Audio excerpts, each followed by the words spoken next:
নমস্কার বন্ধুরা, দেবযানী লাইফে তোমাদের সবাইকে জানাই স্বাগতম। বড়দেরকে জানাই প্রণাম, ছোটদেরকে জানাই ভালোবাসা। সবার আশীর্বাদ, সবার ভালোবাসা নিয়ে শুরু করছি আমি আমার আজকের ব্লগটা। তো সেই দিন সন্ধেবেলা বাড়ি থেকে বেরিয়ে গেলাম সপরিবারে। কোথায় গেলাম? সোজা আমাদের রাম ঠাকুরের আশ্রমে। ওখানে যাব, বাবার একটু আশীর্বাদ নেব। কারণ কেন, আমাদের 12 বছর পূর্ণ হলো সেই সংসার জীবনে যুদ্ধ করতে করতে।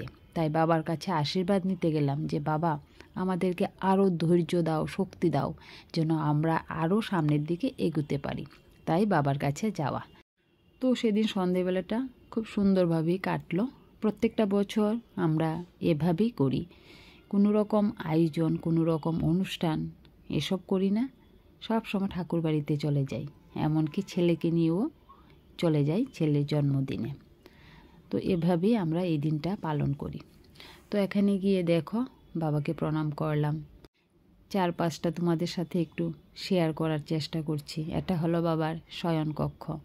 শয়নকক্ষটা দেখতে খুব সুন্দর, মন প্রাণ জুড়িয়ে যায়।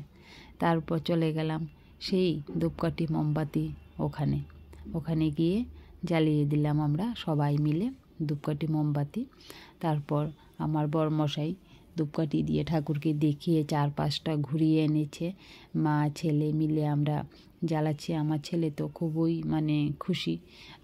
আমি যদি জানিও না জানার মতোই থাকি দিনটা, কিন্তু আমার ছেলে জেনে যায়। তো ছেলে জেনে শুধু সারা দিন একই কথা বলে। তো যাই হোক, ছেলে এখন বড় হয়েছে, সব বুঝতে পারে কার বার্থডে কীভাবে, এগুলিও মনে রাখতে পারে। আমরা সংসার জীবনে যুদ্ধ করতে করতে এখন অনেক কিছুই ভুলে যাই। অনেক কিছুই আমাদের মনে থাকে না, মাথার মধ্যে থাকে টেনশন একটার পর একটা। এই কাজটা শেষ করে ওই কাজটা শেষ করে সেই কাজটা, এইভাবে আমরা অনেক কিছুই ভুলে যাই। তো ভালোই হলো, এখন ছেলেরা মনে করে দেবে, সন্তানরা মনে করে দেবে। তো এটাই আমাদের বাস্তব জীবন। আমরা যে কখন 12টা বছর কাটিয়ে দিলাম বুঝতেই পারলাম না। মনে হয় সেদিন, এরকম মনে হয়। যাক, মানুষ যতই বয়স হোক বা বৃদ্ধ হোক, সবারই কিন্তু এই দিনটার কথা মনে থাকে। তো বাবার ওখানে গিয়ে অনুষ্ঠান শেষ। এখন আমরা লাইনে দাঁড়িয়েছি প্রসাদ নেওয়ার জন্য। তো লাইনে দাঁড়িয়ে আমার সাথে যে দাঁড়িয়েছিল উনি হলেন ওই যে চেয়ারে বসে আছেন উনি। তো ওনাকে নিয়ে খুব মজা করলাম। উনি খুব মজার মানুষ ছিলেন। যতটুকু সময় ছিলাম খুব মজা করেছি ওনার সাথে। তারপর আমাদেরকে প্রসাদ দেওয়া হলো। এইভাবে সবাই লাইনে দাঁড়িয়ে প্রসাদ নিলাম। তো প্রত্যেক বছরই আমরা ওখানে যাই এবং প্রসাদ নিয়ে খেয়ে তারপর কিন্তু ওখান থেকে আসি। তারপর আমরা ঘোরাঘুরি করি। আগরতলাতে যতগুলি ঠাকুর বাড়ি আছে, লোকনাথ বাড়ি, লক্ষ্মীনারায়ণ বাড়ি, শ্রীকৃষ্ণ মন্দির, রাম ঠাকুর মন্দির, সব জায়গায় আমরা সেদিন একটু ঘোরাঘুরি করি। তো এখান থেকে বেরিয়ে আমরা চলে যাব আরেকটা মন্দিরে। তো সবগুলি ঘুরে টুরে তারপর ছেলে কি বায়না করে সেই বায়নাটাই আমাদের মেনে নিতে হয় আর কি। সেদিন মনে হয় ওর সব আবদার আমাদেরকে মেনে নিতে হবে, ওই রকম একটা। তো যাই হোক, এখন গেলাম আমরা লোকনাথ মন্দিরে, আমাদের আগরতলা লোকনাথ মন্দির। তো ওখানে গিয়ে বাবার আশীর্বাদ নিলাম। তারপর লক্ষ্মীনারায়ণ বাড়িতে চলে গেলাম। এই যে এটা হলো লক্ষ্মীনারায়ণ বাড়ি, ঠাকুর নারায়ণ আর লক্ষ্মী। তো এখানে গীতা পাঠ হয়েছে, কীর্তন হচ্ছে, ঠাকুরের প্রদক্ষিণ করে করে কীর্তন করা হচ্ছে। একটু দাঁড়ালাম, ভালো লাগলো। 4-5টা ঘুরলাম। ছেলে তো খুব খুশি, এদিক ওদিক ঘুরছে। তারপর ছেলেকে নিয়ে আমরা সোজা এখান থেকে বেরিয়ে আর কোথাও যাব না, এখন ছেলের বায়না পূরণ করতে হবে আর কি। তার আগে এই মন্দিরের মধ্যেই অনেকটা সময় ছিলাম।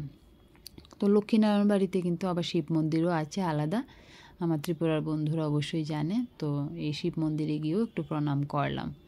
তো খুব ভালো লাগলো সেদিন দিনটা। এভাবেই কাটিয়ে দিই প্রত্যেকটা বছর। তো এবার একটু অন্যরকমভাবে কেটে গেল আর কি। কারণ কেন, যাব না বলে যাওয়া হয়েছে, তাই তাড়াহুড়ো করে আমি এভাবেই চলে গেলাম। তারপর শুরু হয়ে গেল আমাদের পরিক্রমা। এখন ছেলের বায়না, আমাদের কাজ শেষ হয়ে গেছে, এখন ছেলে যা বলবে তাই। ছেলে বলছে চলো রাজবাড়িতে যাব। তো রাজবাড়ি তো এত রাতের বেলা, গেট খোলা থাকে না, মানে 6টার সময় বন্ধ করে দেয়। তো বাইরে অনেক মানুষ থাকে কিন্তু। তো গিয়ে এটা দেখলাম। আমার বাইরে যারা বন্ধুরা আছো, যদি কখনো তোমরা ত্রিপুরাতে আসো, তোমরা কিন্তু এই জায়গাটায় অবশ্যই আসবে বা আসতে হবে। ত্রিপুরাতে দেখার মতো জায়গাগুলির মধ্যে এটা হলো একটা। তো অবশ্যই দেখবে তোমরা এখানে এসেছ। এটা হলো আমাদের রাজবাড়ি, উজ্জয়ন্ত রাজপ্রাসাদ। তো এখানে গিয়ে একটু ঘোরাঘুরি করলাম। যেহেতু সেদিন রাত হয়ে গিয়েছিল একটু, সেজন্য ফাঁকা ফাঁকা লাগছে, না হলে এখানে প্রচুর মানুষ থাকে। ভেতরে ঢুকতে না পারলে কি হবে, বাইরেই অনেক মানুষ থাকে। সেই দিন পেয়েছি, তবে কম মানুষ পেয়েছি। তো তোমরা অবশ্যই আগরতলা বা ত্রিপুরাতে আসলে ওখানে যাবে। ত্রিপুরাতে অনেকগুলি জায়গায় আছে দেখার মতো, যেমন আমাদের ত্রিপুরেশ্বরী মায়ের মন্দির, আগরতলা উজ্জয়ন্ত রাজপ্রাসাদ, তারপর নারকেল কুঞ্জ ডুম্বুরের, নীরমহল, নানা জায়গা, নানা জিনিস ছড়িয়ে আছে আমাদের ত্রিপুরা রাজ্যে। তো আমাদের ত্রিপুরাটা ছোট্ট হলেও কিন্তু বেশ সুন্দর, সবাই এসে মুগ্ধ হয়ে যায়। এমনকি রবীন্দ্রনাথ ঠাকুরও আমাদের ত্রিপুরায় এসে মুগ্ধ হয়ে গেছেন। তো সন্ধেবেলাটা এভাবে কাটালাম, বেশ ভালো লাগছে। চারিদিকে নিস্তব্ধ। অবশ্যই জায়গাটা এত নিস্তব্ধ থাকে না, তো জানি না কেন নিস্তব্ধ হয়ে রয়েছে। তো এখানে দেখো, এই দেখো জাতীয় পতাকা নামানো হয়ে গেছে। বিকেল 5টার সময় নামানো হয়ে যায়। তো 4-5টা দেখে সোজা চলে গেলাম আমরা শেরওয়ালিতে, যেখানে ছেলের পছন্দের জায়গা। ছেলে ওখানে গেলে এটাতে কিছু না কিছু একটা খেতে চায়। তো ছেলে খায়, আমরা তাকিয়ে থাকি। তারপর ছেলে যখন খেতে পারে না, সেগুলো আমরা প্রসাদ হিসেবে খেয়ে নিই। তো আমি তো এসব ভালোবাসিই না, তারপরও ছেলে এগুলি খায়। তো ছেলে ভালোবাসে, ছেলে তো খাবেই। আমি শুধু তাকিয়ে তাকিয়ে দেখি। অনেক সময় আমাকে রিকোয়েস্ট করে, মা একটু খেয়ে নাও, খেয়ে নাও। তখন একটু টেস্ট করি আর কি। আর বাবা তো আছে, ছেলে যখন খেতে পারে না তখন বাবা পরিষ্কার করে খাওয়ার জন্য আছে, আমাদের চিন্তা নেই।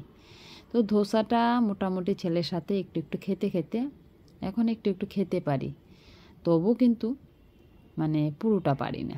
তো ছেলে নিয়েছে, ছেলে নিয়ে এসে রিকোয়েস্ট করেছে, মা একটু খাও।